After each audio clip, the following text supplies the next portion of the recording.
So I have been looking for a flat share in London for a while now, and I tell you, like, I'm stressed, I am tired, it's not even funny.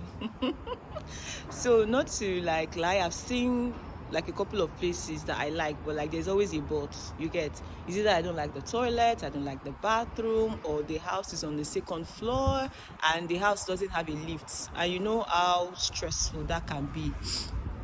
And so I've actually moved a few times, but none has been as challenging as this one. You know how people say that the fact that you have it easy doesn't mean that others are not trying, because all those while that I've had it easy, I've always thought that it comes really quick, it comes really good. But like at this point, I'm very, very tired. So there's this experience that I had yesterday, like it was so funny. So there's this house that I saw on Spare Room. Very nice room. The house was really okay, the ambience was fine, and I chatted the lady up. She was responding really quick, fast. She was responding. I was very, very happy. So she gave me the number. At this point, I am willing to compromise, even though it's quite far from me. I'm like, I'm just going to manage. From the pictures, I was really, really happy with what I was seeing. So when I got there, obviously, like, I'd gotten to the bus stop, I was already tired. Going to the house was quite a walk as well.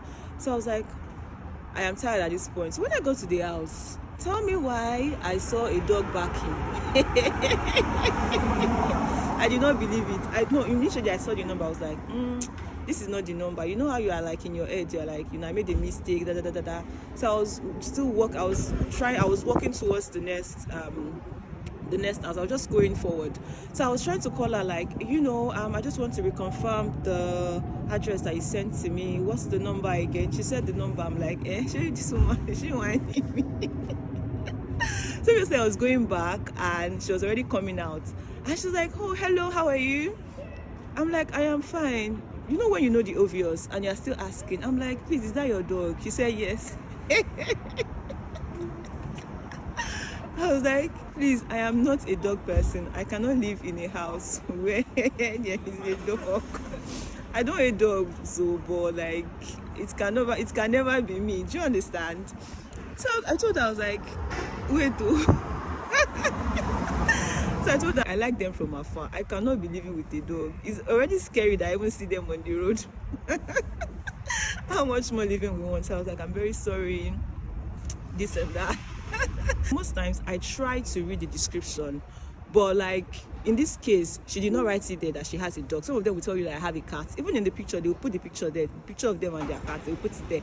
But this one, there was no cat, there was no dog, nothing was in the description. So now I try to ask, please, do you have a dog, do you have a cat, so that both of us will save ourselves the wahala and the stress. Do you understand? But I mean, I'm just trying to put it forward to you that just ask. Some of them will forget to put it in their description. Just ask. Thank you very much. Bye.